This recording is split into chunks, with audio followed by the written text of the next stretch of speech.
All right, you accursed. We're back this morning, 1 week into the Ontario election campaign. I'm here with Jordan Leichnitz and Scott Reid, and standing in for Kory Teneycke, the exceptional Deb Hutton, who's getting up bright and early every morning to do this with us. Good to see you, folks. How are you doing today? Good.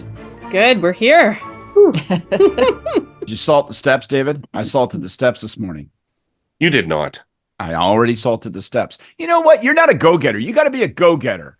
6:30, I say 6:30. Come on, 5:30. Let's rock. I'm a go-getter in the morning. I have barely had a coffee, and there's not much I can say for myself. Deb, you look like you've been up for a while. Are you chatty? I am. Yeah. I got two young kids. This is a chatty household every single day. And today is the ski trip day. So let's get going. I got to get out of here and get my kid to the hills. All right, let's do it. All right. Okay, so what are we going to talk about today? We're going to talk a little bit about the Ontario election campaign, but not much happened. So we're probably going to talk some federal politics as well. But let's get going with Ontario. And let's start how we normally do with the data.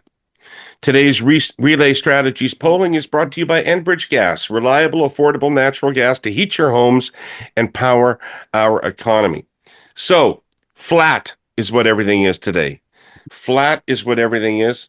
So vote intention today is 50% Ford PCs, 24% Crombie Liberals, 17% Stiles NDP, and 9% Schreiner Green.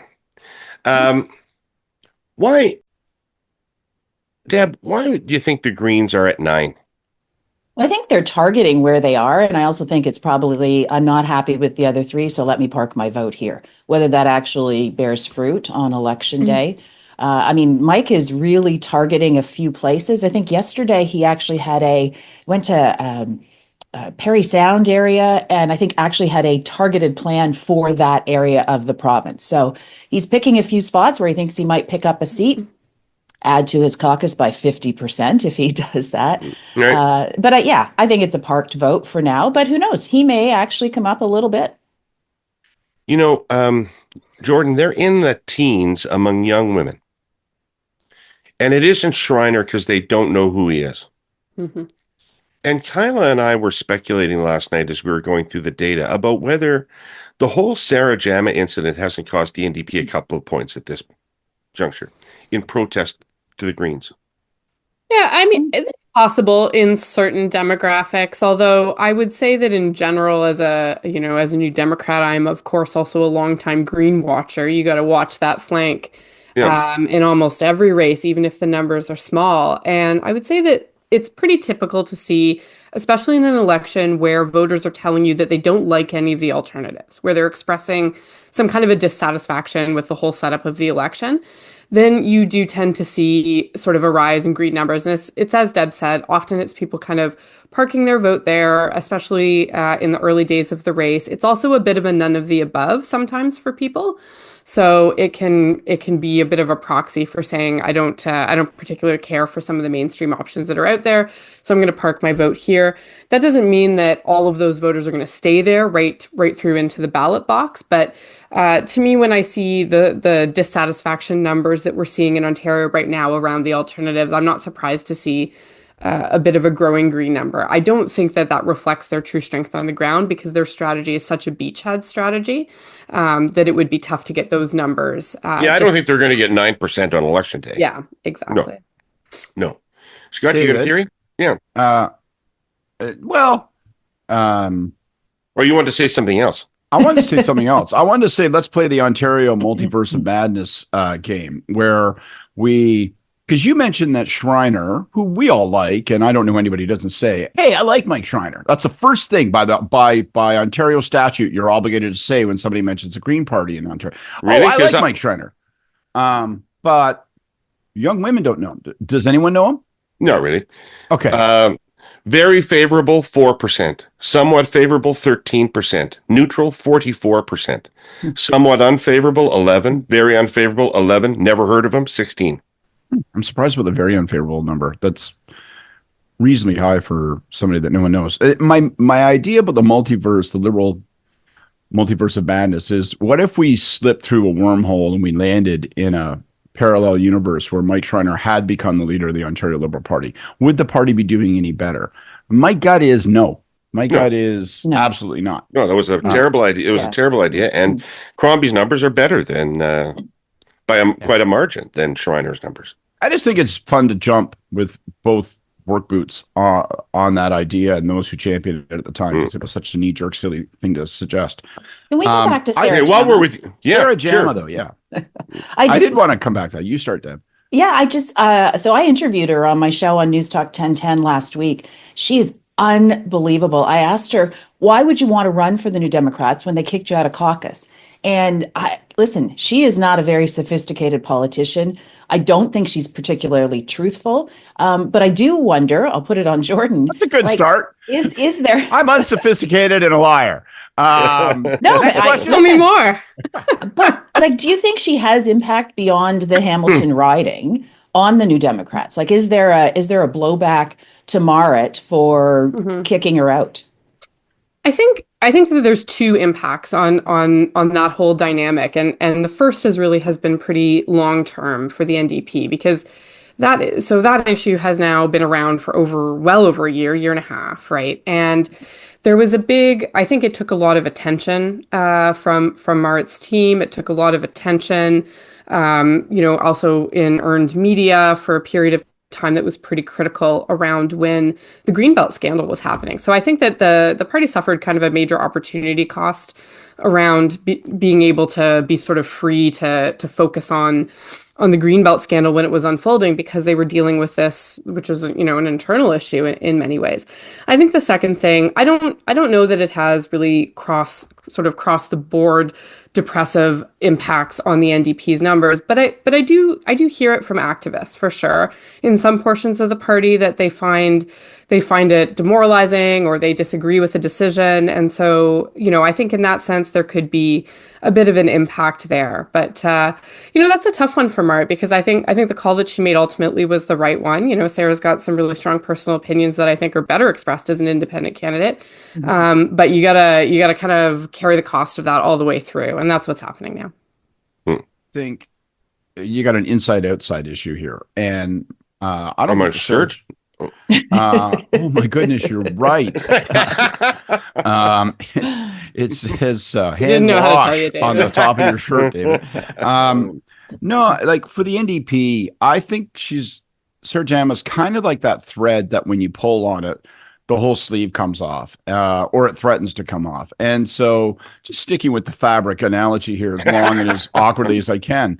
But I don't think she matters externally. I don't think she's depressing Marit's appeal, the NDP's capacity to get momentum. But I think inside, the preoccupation with the Sarah Jamas, the challenge that represents, maintaining this awkward coalition between middle-class voters who are not particularly partisan, hardcore activists like the Sarah Jama who think, no, I'm right, my cause is right, and I'm, by the way, unwilling to defer to you in any way, shape, or form because I don't want to be a team player. And then, you've got Northern New Democrats. And so, I just think it highlights how awkward that coalition is. And my guess is it takes up a lot of internal energy, a lot of phone calls to mollify and ameliorate and make certain you look sensitive to it. And all of that is time that's spent not doing things that matter. Yeah, I would agree with Scott on that. I think it's primarily an internal attention economy issue. Will the New Democrats run a candidate there, by the way? Yes. So a Jewish candidate? I'm sorry, that's just you volunteering? You want to go? let's stick with you, Scott, because the two opposition parties disagreed with you yesterday and decided that there was something to this hot mic incident with Ford. The Liberals even produced an ad about it. It seemed to get a fair bit of reverb in the worlds that I operate in, and the Toronto Star seemed particularly excited about it as an idea, following it up. So have you rethought your position? I've been forced to think about my position a lot. This has caused something of a familial civil war for me. I won't go into too many details, but I mentioned that my oldest sons are working on the campaign. So no sooner had the pod finished yesterday than I got a text from my oldest son who said, been up all night. We're working on a new ad, all excited. And I don't want to pretend that he's doing everything or anything, but like he was all pumped about this ad that was going to come out. And immediately I thought to myself, mother. And I replied, like, is it an ad about the hot mic? Yeah, we're gonna paste the son of a bitch. I'm like, oh no. I'm like, well, I might be on a different track. And then an argument. It was like an extra pod. It was like a pod plus for only subscribers. My son and I had a torrid, angry text exchange, which the more or less amounted to me saying, I don't think that's the right strategy. And him saying, the 20th century is dead and buried, old man. Right. And so, look, it got attention. It may have been the first moment where the campaign felt like it actually registered with media, with people online, with any kind of buzz. I think it's a trap. I think it is empty calories. It feels like you're doing something, but you're still playing in the tariff toolbox. And, like I noticed the lines that came out from the campaign yesterday were, Marta's in Brampton today highlighting, you can't count on a premier who was there for Trump, and our focus is on healthcare. And I'm like, but those two sentences don't come together. So I think they had a good day in this sense that they generated news and they put Ford in a position where he's being asked a question. But my guess is he likes being asked that question, and so I think they got to move off it. You don't look like Deb. What do you think? So I want to be part of the Reid family group chat. Just going to put that out there now because I think it'd be fun. Yeah, I'm with Scott. I still think it was a mistake. So we're now 1 week in, as you said off the top, David. The numbers are flat and they're bad for the opposition parties. Let's be clear. Deb, can we just stop? Can we just stop and dwell for 1 second? Yes. On how monumental a number 50 is? Huge. Holy fuck! Who gets 50? Well, when did anybody last get 50? We're going to have to start talking about how much of a problem the size of the majority is going to be for Doug Ford in his third term, because that is an issue to talk about at some point if these numbers hold. It's massive. The two parties together, the two main opposition parties, aren't even catching him. If they were to collapse into one today, they'd still be losing. So it's huge, absolutely huge. On Scott's perspective, though, we're 1 week in. The numbers so far are flat, as you just said, and every single day is the biggest opportunity for Marit and Bonnie to drive the agenda. Drive the agenda on issues that matter come voting day. And that did not happen yesterday. It's a missed opportunity without a doubt. And every day we get closer to the campaign that Doug can just keep driving his message and keep his numbers. He's got some wiggle room, even if they were to drop, is to quote everybody here, a blessing for Doug Ford. So I think, waste your time on something that might be fun, might get you in the press, might increase your name rec, but not move the needle whatsoever is really not a good strategy. Don't they have to take some of the air out of Ford, though? Don't they have to have some negative attack on Ford? They can't go around talking about healthcare. That's not going to work. Like they've got to, I mean, he is soaring above this race right now. Yeah.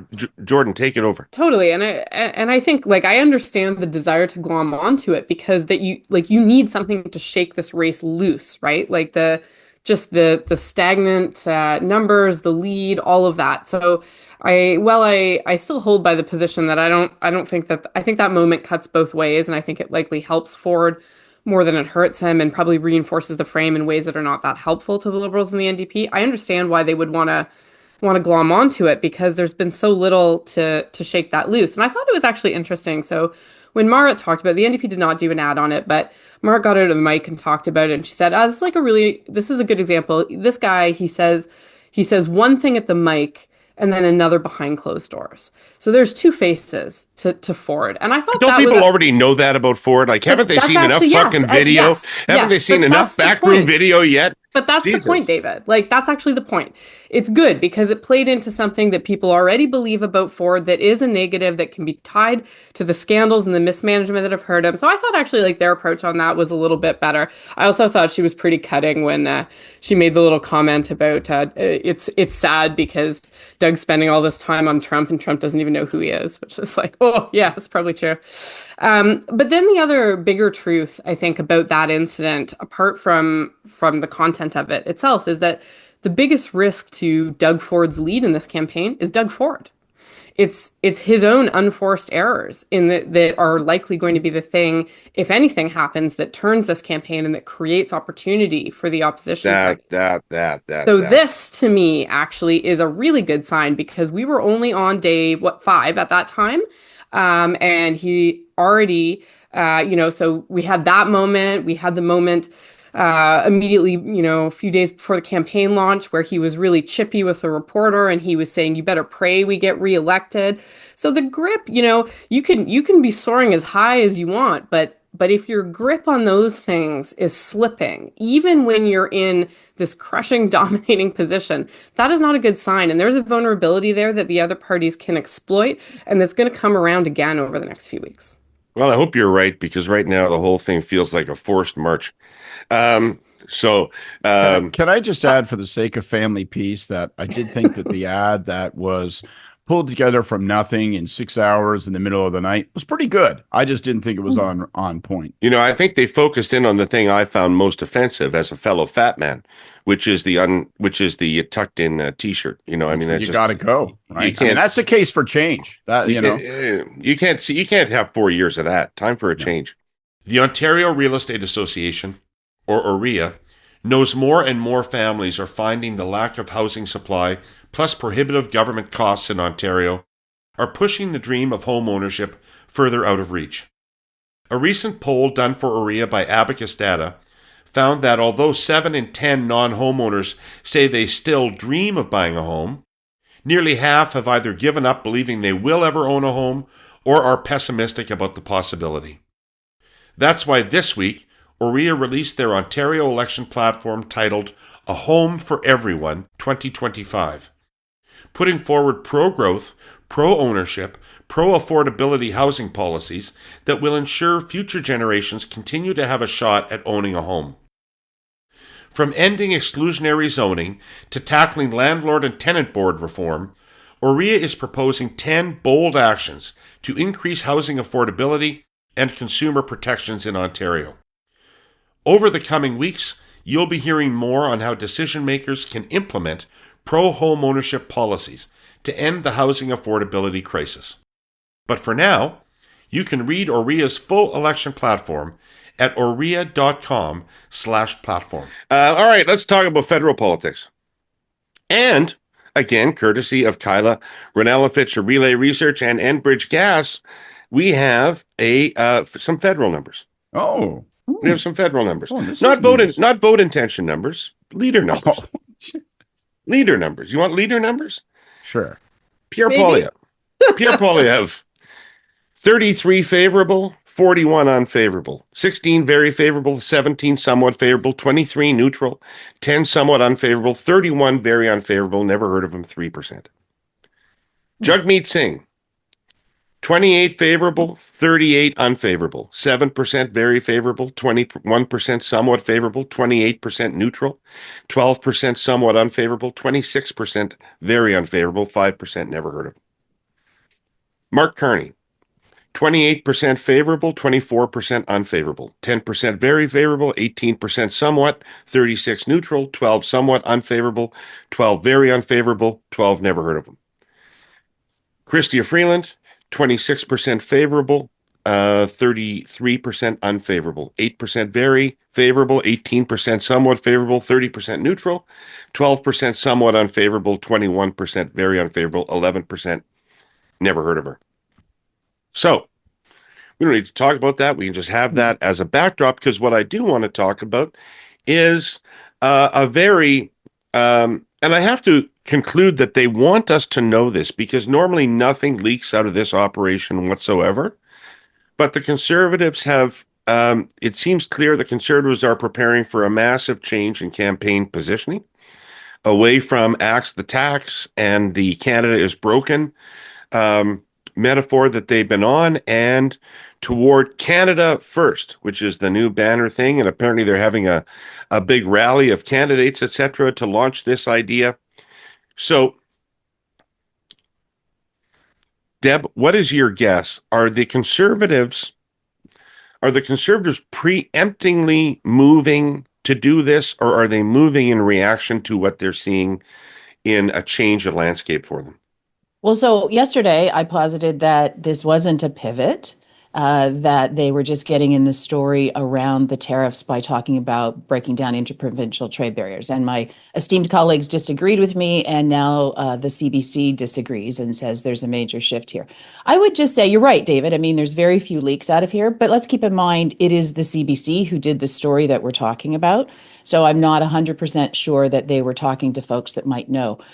The one thing I'll concede here, though, is that I think the heavy Canada is broken is language they are going to be looking at shifting from. Not because they're not going to tell us we need to fix housing, we need to fix and axe the carbon tax, not because all of the sort of active language that he uses around going forward, Pierre Poilievre, but because I think right now we're in a time of patriotism. How long it lasts, I don't know. But to tell Canadians who are sort of feeling like we've got to fight for our country, that our country is broken, I think may be language they're going to have to pivot from. Does that mean their overall strategy changes? I don't think so. I think there's some language tweaks here. I still believe that this is not going to be a major pivot. I could be like Scott yesterday and completely offside from my party, but I still believe that's the case. Language is a little bit different. Because he's been so strong and so, on his message completely, I still think there's some language room to move, but I don't think this fundamentally changes where they are. Jordan? Yeah, I think it's a bigger pivot. I think that we're seeing enough signs of movement there that it's not accidental, and yeah, CBC or not CBC, I don't think this many unnamed sources come out of the Conservative Party unless somebody wants them to. And the other thing I think that's really interesting about this, and it makes sense to a degree, right? So you've invested so much money and time and effort into the carbon tax, into Trudeau. Those things are now gone. People are feeling more protective about Canada. So Canada's broken is less effective and is actually a riskier message at the moment. So they have to find their new ground. Some data this morning that strong pride in Canada is up like 15 points. Yeah. Yeah. It's huge. I mean, like I was thinking about giving up my bourbon. Like this is like really serious times, friends. I hear there's some good Canadian bourbon actually. That's I've been told. We'll be getting some. But yeah, so I mean, I think all those things like that makes sense as a setup for them. The challenge is that now they have a time problem. So we are still staring down the barrel of a federal election probably very soon, potentially at the end of March, maybe earlier if the incoming Liberal leader chooses not to face the House. And I would sense in some of this a little bit of nervousness on their part about whether they have enough time to handle Carney, whether they have enough time to define Carney before we get to that election period. Because as you have said in the leadership numbers early on, and others have found this elsewhere, like generally people either don't know him or have a sort of a lightly favorable view of him. This is light years different from the situation they were dealing with Justin Trudeau. And so I think that it's interesting. We had a long period where it was Liberals who were wishing that the NDP would keep anything alive for a little bit longer. And I think we may enter into a period where we actually see it's the Conservatives who would wish for the same thing in order to have a little bit more runway to define him before they go to the polls. Greetings, Canadian Political Pod listener. I'm your narrator, Gary, an artificial intelligence-generated voice. Exciting and serious sounding is what we typed in the AI voiceover input field. And boom, Gary exists. Hey, do you know what's not artificial? Not even one bit? The highly influential audiences air quotes media podcasts offer to its advertisers. And I say that with all the sincerity a machine learning, data-optimized, predictive network of interconnected neural nodes can muster. Whether your ad message is on Cursive Politics, the Hurly-Burly, Hotel Pacifico, or the brand new Race to Replace, you will be reaching cabinet ministers, members of parliament, the political class, the C-suite, and corporate Canada, leading journalists, and tens of thousands of engaged Canadians. People saying this is a unique political moment is underselling it. Policy is under scrutiny. A party leader is being voted on. The Ontario election is underway. There will be a new prime minister. And then there's the guy living in the White House who calls us the 51st state. Does anyone remember another time like this? I'm instantly scouring millions of data points to answer my own rhetorical question. No, you do not. This is when you need to get your message to the decision makers. Email us at contact@airquotesmedia.com.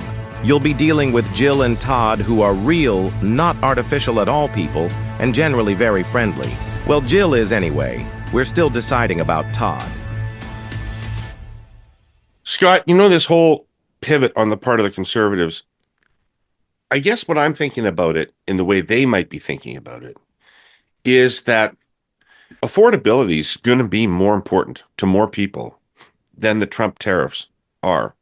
And so they don't want to lose that wicket. But presumably being able to deal effectively with Trump is now going to be a litmus test of the prime ministership. Like, it may not be that's a test you have to pass. It's a threshold bar now to do this job. And it was irrelevant 6 months ago. Yeah, I think that's a core consideration. And I think, first of all, to your fundamental question, I think it is a pivot, and I think it is reactive. It may not be top-line reactive, but they are witnessing something in their underlying numbers that is telling them they should make an adjustment. And I say that because I don't believe a campaign as thoughtful and as disciplined as theirs is going to make a preemptory move. They're going to abandon all that has taken them to 47% because they think they smell a shift in sentiment, and like they're just not going to abandon all they've built and start creating a brand new thing based on gut. So I assume it's a reaction. They're seeing something, and it doesn't mean that they're in trouble. It just means that they're seeing something and they're taking it seriously enough that they need to adjust. I also think, as much as I hope that this is a moment that resets the card table and Carney can get in there and start playing some aces, I think it's a very clever construction because I think it's a pretty interesting mashup of Canadian loyalty and patriotism. Canada first. It allows you to use it as a vehicle to then outline your program. You know what? If we're going to put Canada first, if we're going to defend ourselves, well, then we're going to have a tax cut for affordability purposes, but we're also going to do this on tariffs if it happens to be that day Trump is prominent in the headline. So it's got that, it picks up that thread of patriotism and the ongoing, and you can't count it out, thread of Trump, but it also appeals to the MAGA mood that is part of the Conservative coalition. Canada first, America first. That's a very close cousin of MAGA. And so I think when you look at it from a coalition building standpoint, practically, almost philosophically, ideologically, I think it's well constructed. I don't like the phrase because to me it is too much America first, and American first is not that far removed from some crazy Lindbergh shit of the 1930s. And I look at what's happening in Europe. I don't like this language. I don't like harnessing it. It takes you to some dark fucking corners. But I think that it's well constructed and it's clever. And I definitely think it's a strategic shift. Certainly works with Poilievre's declared preference for plain language, simple words and plain language. There's nothing fancy about it. It's just right in your face. Right. I also think that like the strength of the phrasing and the formulation and just the in-your-faceness of it, some of that is also it also papers over how wide a gap they need to bridge between different segments of their vote coalition on this topic. Like there's some pretty awkward straddling to be happening there because there is a proportion of their base that is pro-Trump, that is pro-MAGA, and is like into all of that. And then there's a larger segment of their vote base that has a lot of concerns about the tariffs and is critical of Trump. And so they have to find a way to keep all those people in the tent. And I think that the sort of the brashness of that message, in a way, is a bit of a cover for some of that awkwardness. Has They anyone have a seen challenge. the They have a challenge because I've said this before, so I hate to repeat myself, but 45% is not a natural conservative number in Canada, right? 35%, 30 is the base, 35% is a reasonable number for the conservatives. When they're in the 40s, they are getting the votes of people who are quite different from their base, very, very different from their base. And so it's a bit unwieldy to hold it together. Well, but Totally. their base throughout the country is very different and always has been. A conservative in Toronto, and there aren't that many of them, but there's enough, and a conservative in Alberta. I mean, that's a fragile coalition and always has been. That's not new based on these numbers. That existed even in the 30s. No, but just axiomatically, the larger it gets for any party, the more For sure. unwieldy it is, right? For sure. But I also think you can be pro-Trump and that pro-strength and, plain spoken kind of language and still dislike the tariffs. I mean, I would put myself to a certain extent into that. The premier would obviously put himself into that category where there's things you like about Trump, but you can be ultimately pro-Canadian and anti-tariff. And I think that's an easily defined position for Polyev. Right? I wouldn't be surprised But if not a mainstream one. Right. And that's where he's hunting for fish right now.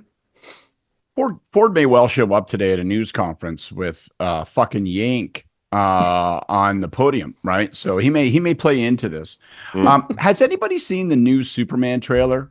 It was released a couple weeks ago, the James Gunn Superman. I just want to make this point. I'm going to come back to it because I know that other people are going to start to make this observation. It's critical, thoughtful political analysis. Pierre Poilievre has a thing going on with his hair now where he has this curl that hangs down on the edge. He looks exactly spookily like the James Gunn Superman, David Corenswet. He looks just like him. I'm going to post a photo later. You're going to see what I'm talking about. Subliminal. They miss nothing. They miss nothing. Brooke Piggott finds every little thing. You're goddamn right. You want to talk about a pivot. You want to talk about seeing something in the underlying numbers. They're like, I think we could suggest to people that he's all powerful and from Krypton. I think they're onto it.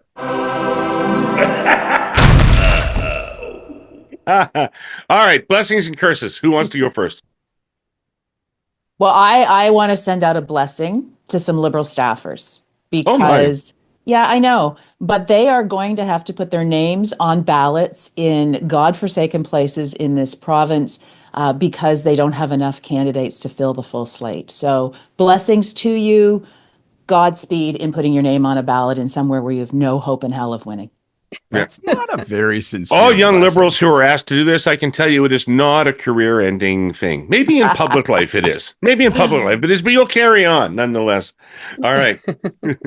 Jordan, you got a curse or a blessing? I was thinking back to a group of young New Democrats who put their names on ballots in 2011. It worked out great for them. So you never know. That's right. Less well for me in Rosetown. Well, these things happen more often to me than to you. So I've got two blessings today. So first blessing, just briefly going out to Marit Stiles. Her event in Ottawa yesterday. She went out on education. And I thought it was just from a tradecraft perspective, it was really good. Like they're doing tight events. The tour events look good. Marit is lively in the remarks. She's good in the back and forth and Q&A. So I know, guys, it feels like a slog and I know everything feels stuck. And I know this is the hard part. Stick with it. You guys you're getting the fundamentals right. Focus the message, not 30 different topics over 30 different days. Keep on the core stuff. And I think it will serve you well because the rest of it is good. And then the second blessing today is it is Bonnie Crombie's birthday. So happy birthday, Bonnie. This is a good time to reevaluate also your life choices. So if you're worried about not winning your own seat, it's not too late. Like you can make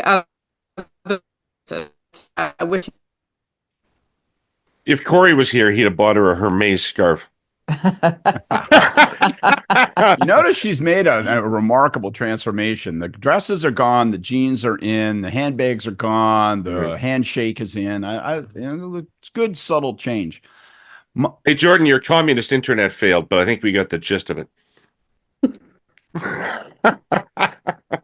It was brothers and Starlink. sisters. It was Starlink. There's like a line of workers going out of her house holding the pail of the Good. I'm internet. back. I'm handing back. a little bit of internet from one to another till it gets to Toronto and we can register it. My blessing, I'm switching categories. I'm flipping to the federal side.